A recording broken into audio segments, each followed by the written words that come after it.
Hello guys, तो कैसे हैं आप लोग। जैसे कि आप सब लोग अब सही जानते हैं, मैं वाशुराज आज आप लोगों को इकोनॉमिक्स के बारे में कुछ पढ़ाने जा रहा हूं, जीडीपी। तो चलिए जानते हैं कुछ जीडीपी के बारे में।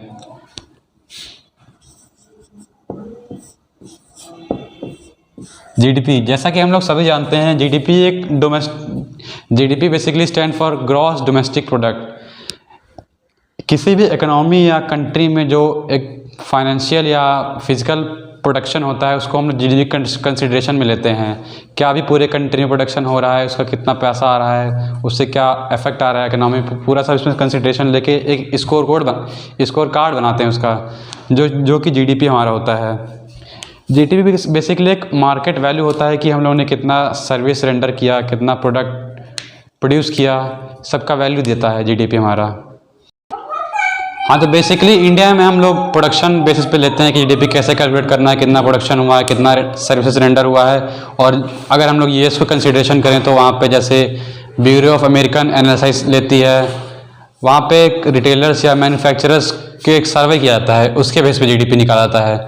तो फिर अलग कंट्रीज़ पे वेरी करता है कि कैसे वहाँ का जीडीपी निकाला जाता है। कोई जैसे अमेरिका अपना क्वार्टरली निकालता है, फिर फिजिकली देता है कैलेंडर ईयर पे। हम लोग का मोस्टली कैलेंडर ईयर पे निकलता है।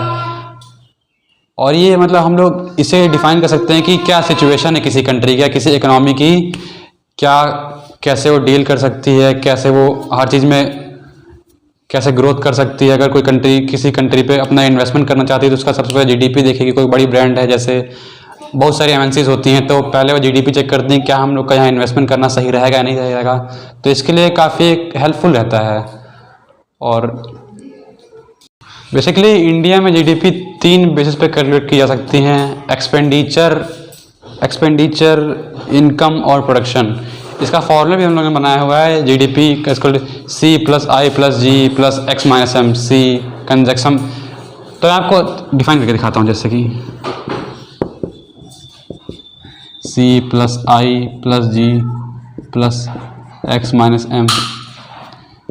कंजप्शन एक्सपेंडिचर, एक मतलब एक कंज्यूमर कितना एक्सपेंस करता है।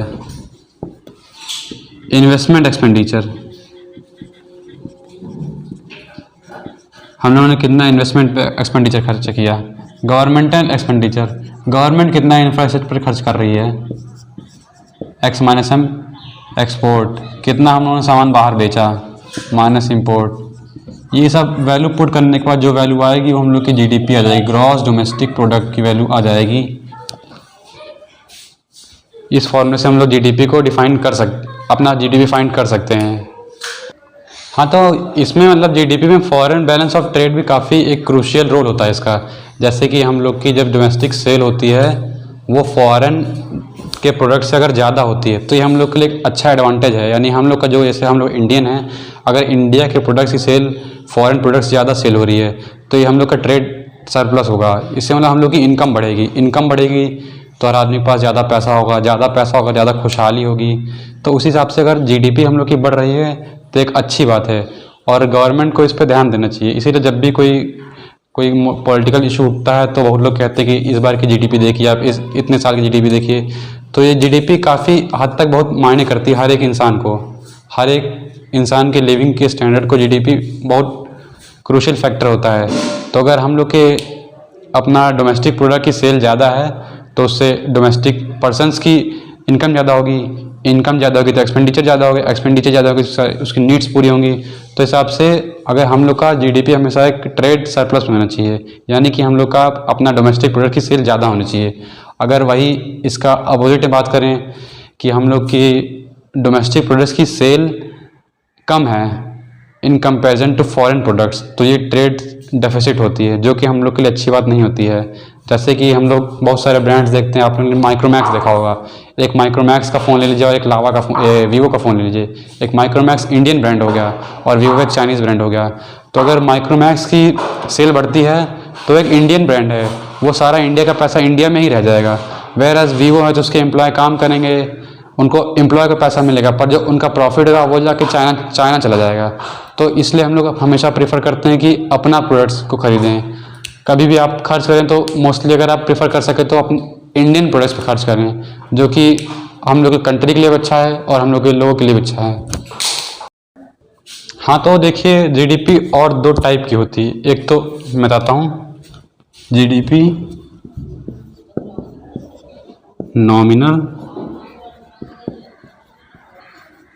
और रियल। नॉमिनल जो बेसिकली होती है वो हम लोग करंट ईयर की लेते हैं। ये हम लोग की बेसिकली हम लोग करंट ईयर की लेते हैं। इसमें जब भी कोई प्राइस वाइस लेते हैं करंट ईयर की, और इसमें गिवन ईयर होगा, हम लोग का कंपैरिजन कब से करना है तब का प्राइस लेंगे। नॉमिनल बेसिकली हम लोग जैसे कि क्या फ्लक्चुएट हुआ एकदम, जैसे प्राइस लेंगे वो, अगर हम लोग 2019 से कंपैरिजन कर रहे हैं 2019 का लेंगे। बट वेयर इज़ अगर रियल में ले रहे हैं तो हम लोग 2019 का भी रख के देखेंगे, 2017 का भी रख के देखेंगे, 2016 का भी रख के देखेंगे। ये दोनों डिफरेंस होता है इन दोनों में। हो गया। और देखिए जैसे दो टर्म होते हैं, GDP per capita, GDP growth rate. GDP per capita basically हमने बताया ना कि मतलब पर कैपिटा इनकम, प्रति व्यक्ति आय, कि यहाँ का रेसिडेंट्स कितनी इनकम कमा रहा है, कि कितना प्रोडक्शन हर एक समुदाय कर रहा है। इससे हम लोग का बेसिकली बहुत डेटा मिल जाता है कि किसका कितना कंट्रीब्यूशन है, कौन सा कम्युनिटी कितना प्रोडक्शन कर रही है, कितना हम लोग की कंट्री में पैसा आ रहा है, कितना बाहर जा रहा है। ये एक बहुत स्कोर कार्ड होता है हम लोग की इकोनॉमी के लिए। और जैसे कि बहुत सारे कई बार गवर्नमेंट बहुत सारी योजनाएं चलाती है, तो उससे ये भी देखती है कि इतने सैलरी की मतलब इतने इनकम की चलो इन लोग को ये सुविधा मिलेगी, इतने इनकम ये सुविधा मिलेगी। तो इससे ये जो सुविधा होती है गवर्नमेंट को जीडीपी पर कैपिटा इनकम से ही मिलती है। बहुत क्रूशियल फैक्टर होता है ये भी गवर्नमेंट के हिसाब से। जैसे हम लोग देखते हैं गाँव में क्या वो मिलता है राशन, तो वो इस इनकम को देख के होता है कि जिसकी इनकम इतने नीचे है उसको ये मिलेगा। तो ये ज़रूरी होता है ये भी काफ़ी। और फिर आती है जीडीपी ग्रोथ रेट। मतलब कि जैसे कि हम लोग अगर देखें तो हमारा देश जैसे 1947 में आज़ाद हुआ था, तो तब से एक कंपैरिजन करें तो हम लोग की जीडीपी ने कितना ग्रो किया। तब हम लोग की जीडीपी 3 थी या 3.5 थी, और आज कितनी है। तो बस बेसिकली यही होता है कि हाँ तब से हम लोग की गवर्नमेंट ने क्या क्या हम लोग कंट्री के लिए किया, या लोगों ने क्या क्या पॉलिसी फ्रेम की, उसका क्या बेनिफिट हुआ।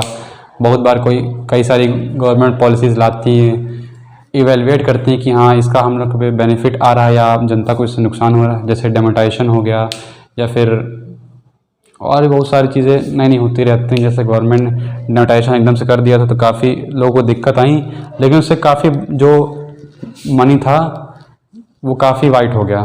तो इससे भी हम लोग के जीडीपी पे काफ़ी असर आता है। डेमोनेटाइजेशन हुआ, और भी गवर्नमेंट कई सारी पॉलिसी लाती रहती है। और जैसे कि हम लोग को जीएसटी आया तो उससे भी काफ़ी सारी इस पे अंतर पड़ा। गवर्नमेंट किसी पे टैक्स स्लैब कम कर दिया, किसी पे टैक्स स्लैब ज़्यादा कर दिया। वो बात अलग कि गवर्नमेंट की इनकम अभी भी काफ़ी अच्छी है, क्योंकि उन्होंने पेट्रोल डीजल पे अभी तक उन्होंने जीएसटी का अप्लाई नहीं किया, जिस पे काफ़ी भारी भरकम वो लोग टैक्स ले रहे हैं, जो कि मेरे हिसाब से तो गलत है। हम लोग जैसा देख रहे हैं 100-107 रुपये तक डीजल पेट्रोल बिक रहा है। अगर गवर्नमेंट को जीएसटी लगाना था तो पूर्ण रूप से लगाना चाहिए था, तो पूरी जनता को इससे बराबर फ़ायदा मिलता। लेकिन खैर छोड़िए, वो तो गवर्नमेंट है, हम लोग सिर्फ अपनी राय दे सकते हैं। ये वेरी करता है कि हाँ कितना ग्रोथ हुआ है, कितना चेंज आया है। ये जीडीपी ग्रोथ में कंपैरिजन होती है कि 2017 में कितना था, 2019 में कितना हुआ। इस पैंडेमिक के चक्कर में क्या क्या अंतर है, सब जब जीडीपी निकलती तभी सब वेरी हो जाता है। चलिए गाइस, थैंक यू।